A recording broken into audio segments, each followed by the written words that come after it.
ঘটনায় সর্বনিম্ন সময়ের মধ্যে গ্রেপ্তার করা হয়েছে 7 ঘন্টার মধ্যে। 24 ঘন্টার মধ্যে আসামি 164 ধারায় স্বীকারোক্তিমূলক জবানবন্দি দিয়েছেন। আমরা বলেছিলাম 1 সপ্তাহের মধ্যে চার্জশিট হবে, 1 সপ্তাহের মধ্যে চার্জশিট হয়েছে। আমরা বিচারের প্রক্রিয়ায় জুনের 1 তারিখ থেকে 15 তারিখ পর্যন্ত আদালত ছুটিতে।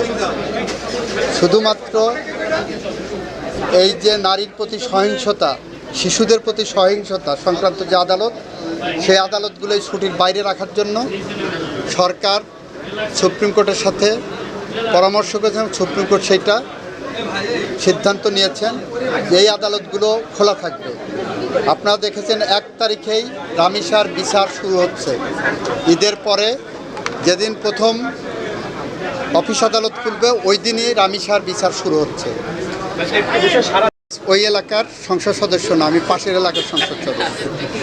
দ্বিতীয়, আমি আইনমন্ত্রী হিসাবে শুধু ঝিনেদার না, আমি সারা বাংলাদেশের আইনমন্ত্রী।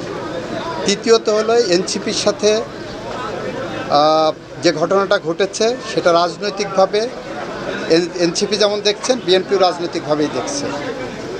তবে নাসির পাটোয়ারী সাহেবের বিষয়ে ওখানে স্থানীয়ভাবে যে আচরণ করা হয়েছে সেটা কেউ কামনা করে না, এটা শোভনীয় না।